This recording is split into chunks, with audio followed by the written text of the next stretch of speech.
जिला Tentulikhunti block Kangra grammar प्राय 50 जन चाषी हाथ में धान बिड़ा धरी जिलापाल कार्यालय को आसी एकर एकर धान चाष नष्ट हो जाइथिबा नै चाषी माने अभियोग करिसेंती। चाषी माने अधिक अमलर आशा नै गोटे टाटा कंपनीर बिहन किणी चाष करी बे चिंतार पड़िसेंती। कंगरा ग्रामर 50 रु ऊर्ध्व चाषी पाखापाखि 60 एकर जमी चाष करथिले। ग्राम रे गोटे कंपनीर एजेंट अधिक अमलर आशा देखाई बिहन देथिले।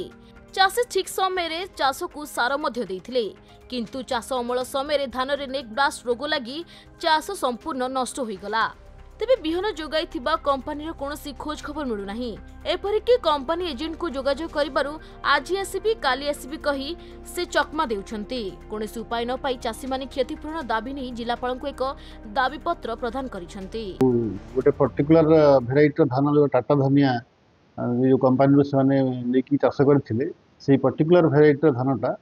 से धान दाना धरिया पूर्व अगाड़ी हो जाउची ता सुखी जाउची। तो से विषय आम जिला कृषि अधिकारी को जनइबू एवं आम कृषि अधिकारी आम राजस्व जो क्षेत्र अधिकारी अच्छा से तदंत कर देखिए एवं रिपोर्ट देला जहाँ फर्दर कार्यानुष्ठान जहाँ ग्रहण करने कथा करें। नेकब्लास्ट गोटे एमई डिजीज जो चाषी भाई मैंने बिहन विशोधन करेंगे नहीं, यहाँ सीडबर्न डिजीजटा बिहन रु ही आसता यार डिजीजटा बिहन विशोधन करते आज से नेकब्लास्ट हो ना से किसी नेकब्लास्ट हो जो समय नेकब्लास्ट हो बर्तमान से धान हार्वेस्टिंग स्टेज को पलि आसला। इवन किसी लोक पूर्व आमठू डीबीटी नीडबेस्ट 50% सब्सिडी जोटा शतकड़ा 50 भाग रियायती से औषध नहीं पकई तापर भी से धान बर्तमान जेहेतु हार्वेस्टिंग स्टेज को पलि आसी खराब हो आसला कारण से गुड़ाक से पर्टिकुलाली से नेकब्लास्ट होता जमीर धान अगाड़ी हो जाए तार देखिए चाफी परसेंटेज शतकड़ा 50% ରୁ 80% चाफी हो माने अगाड़ी हो तेणु चाषी गोटे क्षति आउ चाषी भाई जी बुझिली से गोटे टाटा धनियार भेराइटी 8306 भेराइटी से चाष करते कहवा कथा आम सर अन्न धान कर भेराइटी कौन नेकब्लास्ट ना कि कौन रोग ना मुझे सहित सहमत जे एवर्ष नवरंगपुर बहुत भल धान होती स्पेशली यही जो भेराइटी धानटा केवल आफेक्ट होती तेणु चाषी भाई मान कहवा कथा आमको सर कौन सहायता मिल जो मैंने इंश्योरेंस कवर कर निश्चित भाव में क्रॉप कटिंग रिपोर्ट उपर आधार कर जो पैरामीटर अच्छी जी परसेंटेज लॉस आसो पाइबे। सर आम जिलापाल आवा कारण ये आमर कौन हो धान जो टाटा धनिया बोलिकिना टाटा धनिया 8336 नंबरटा करूँ चाष बर्तमान चाष करवा जानलु